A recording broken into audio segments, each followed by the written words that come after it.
All right. Well, we'll have the audio if nothing else. Yeah. All right, we'll try this again. Welcome to the Elk Season Podcast, Season 3, Episode 17. It is June 14th, 2024. We are 76 days from the beginning of elk season. We are the Chambers Brothers, plus one. My name's Harold. I'm David, and that's my son, Bram.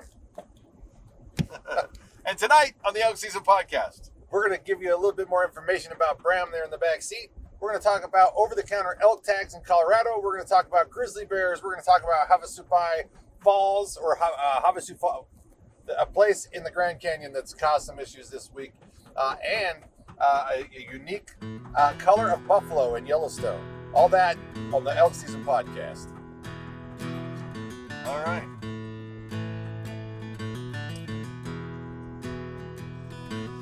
By the way, we are en route to our elk hunting area today. We are going to place cameras and spend some time fishing and hiking and just all the good stuff. Seeing how our hunting area is looking so far this summer.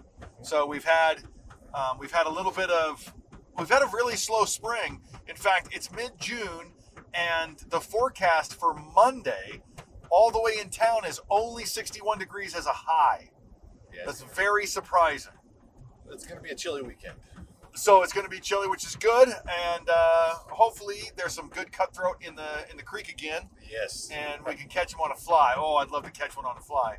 And we'll introduce Bram, or give Bram. How many times you been up here, Bram? Twice. Okay, so you've hiked this twice with us. You know what you're in for. Yeah. Yeah. In fact, And you're down. so I'll just, I don't want to speak for you. So whenever you want to speak up, you just tell me to shut up. But I'll just say this about Bram this year. He knows what he's in for, but the last couple of times we've done it, it's been hard. He's pushed himself. It's been hot. Knowing what this is, this year he's like, Dad, we're going hiking, right? I've played football. I've gone through the ropes of having to do those long runs. And all that. Anyway, Yeah. you seem like you feel more prepared and ready to do this. So I was excited to hear that and glad that you're with us today. Yeah. Anything you want to add to that? Well, that's basically the whole thing. All right. The whole of it. And I have not caught a fish this year. Neither have I, but I also technically just got my license on Wednesday. That's right. And speaking of licenses, as of Wednesday this week, you're looking at Bram in the center there. He is one of Idaho's newest licensed archery hunters. So welcome to the fold, buddy. We're going to get you in shape for this and hopefully get you out there with us before too long. You might get an elk before your old man does at this rate. I So look forward to it. awesome. You look forward to getting an elk before me. All right. Anyway, So Bram has football this season. yeah. So this fall, this September. we're going to see how that plays out and do Yeah. our best to do what we can. And if I get any time, or if I don't get any time, or if his bye week is the only time I get, we'll take it. So Yeah? You come up with us on your bye week, Bram? I don't know. Okay. We'll check the weather forecast. yes. So, really big news out of Colorado. As of 2025, no more over-the-counter elk tags in Colorado. That's a big deal. That's pretty big. And I have to wonder if they're bracing for the impacts of wolves. I wonder. That's actually a good point. You know, it's bitter. It's not bitter. It's kind of. I can't find the right adjective. Is that right? Yeah. Or I'm concerned only because I grew up learning about all these other states hunting through people like his name slipped my mind again, from Montana. Randy Newberg? Randy Newberg. Randy Because he's frickin' Newberg. a strong advocate for over-the-counter public land tags, and he's done a lot of hunting in Colorado. And so, I don't know, I feel bad for the situation, but also it makes sense they would be, making sure that they have the right systems in place to manage actively the wolves now with the elk and the hunting push. That's the wrong term, but. Just understanding the balance that we've come to understand here in Idaho between hunters and wolves over the past 50 years, which is as long as I've been alive. But about 25 years ago, half my life ago, they reintroduced wolves into Idaho. Yeah. And 97? If you 96, 97, if you understand that Idaho didn't kill 20,000 elk a year, until 2021. Wow. They didn't do it. Maybe it was 2022. Yeah. Because it was 2 years consecutive, so 2022 and 2023.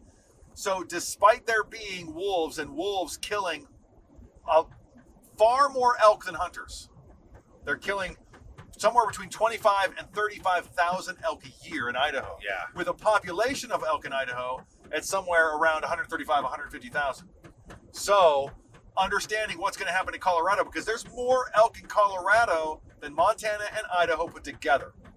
Yeah. So the wolves are going to grow fast. I've been making videos about the wolves in Colorado for years. Right. Because you just know it's coming. And so I don't know if it's about the wolves, but it's about something. It's about the popularity of the sport. So many people have moved to Colorado, and they have to accommodate so many people in state that the people out of state also have to wait in line. Yeah, it's like we've talked about earlier this year, the ski lines, right? So there's so many people wanting to do something, it starts to create a bottleneck. And I'm sorry, I need to make a distinction. oh yes, I believe it's over-the-counter tags for out-of-state hunters. oh that is correct. I believe that is the caveat. That's what the gentleman in the video you showed me Yes, said. yes. So it's over the counter for out-of-staters, but But it's a big deal. it still kind of validates what we're saying. You have to manage the influx of people, and if more people in state want to hunt, we need to provide them that opportunity. So Right. the out-of-staters are now cut off.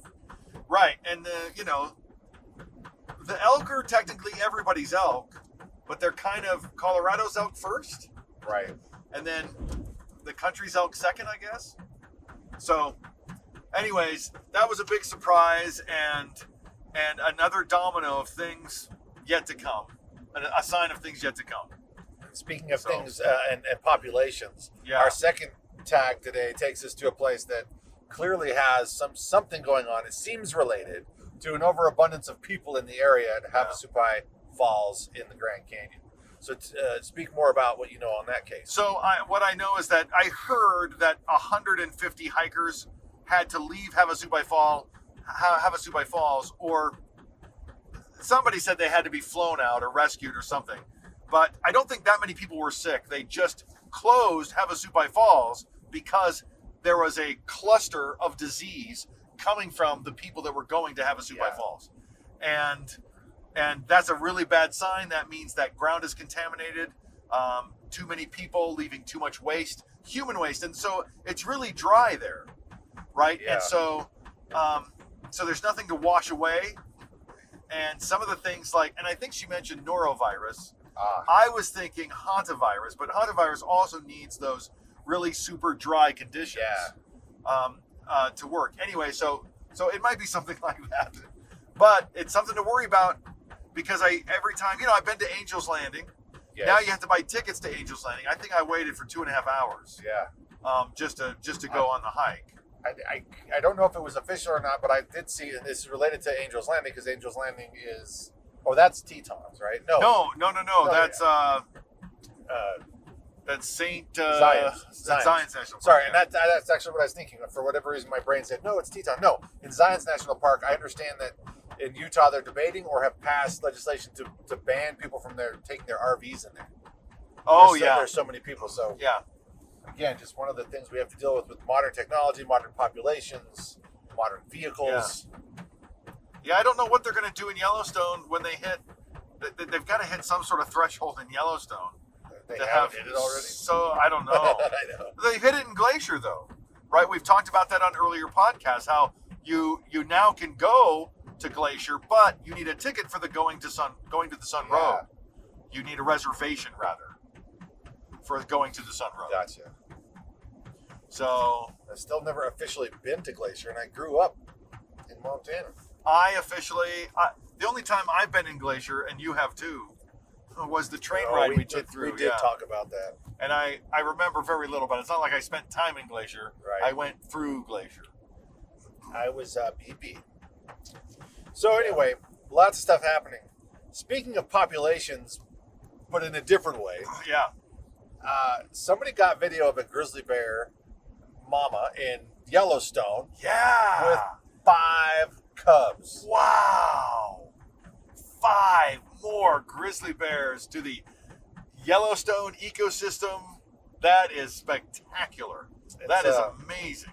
Though we found in the report, though, somewhere just under, it's like 49-50% of bear cubs will survive.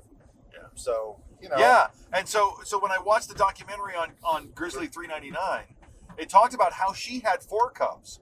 And she was already famous when she had 4 cubs. Yeah. And everybody's like, oh, what's going to happen to 399? She had 4 cubs. There's this 50% are going to die thing.